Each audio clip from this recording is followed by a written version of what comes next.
Hello, it's Steve from Winning Chaos. Today I want to talk to you about authentic leadership and what it means to be an authentic leader. A number of years ago in my first startup software company, I was raising some capital and I find myself in one of those kind of Twilight Zone moments. I was actually in a golf game with a billionaire in Malaysia.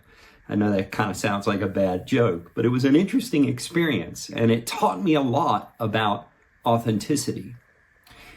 This billionaire loved to hear himself speak and was prone to giving my co-founder and myself lots of advice, life advice, business advice, and he kind of went on about what it means to be a good business person. And then he started talking about golf and how golf is really just an analogy for business.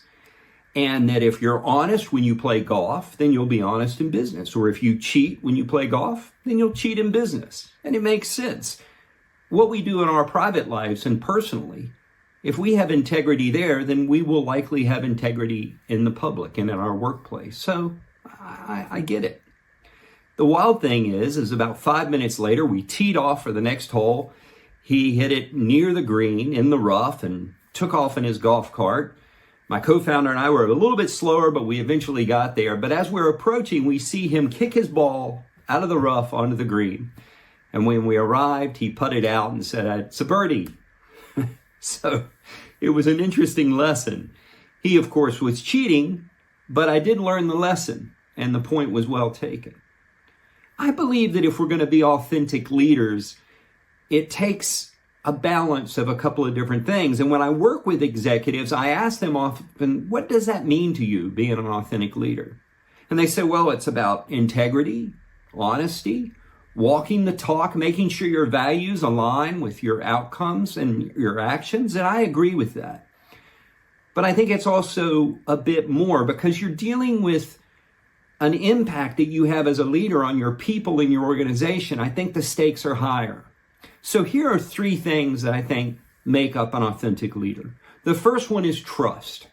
You have to be able to develop a sense of trust with your team and your staff.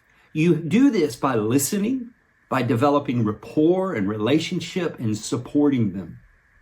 The next is challenge. You also, as a leader, have to hold up the mirror to your team. You have to be able to give them feedback and be honest with them. You have to be able to give them performance evaluations and critique. The final one is a bit different. It's not so much about technique or listening or being honest. It's more about your journey as a leader, and it's called letting go. And this is when you realize that as a leader, you're responsible to your people, but not for them. And by letting go of that idea, you allow them to become successful in their work. So being an authentic leader is not difficult, but it does require you to develop trust, challenge, and let go. Thank you, and peace.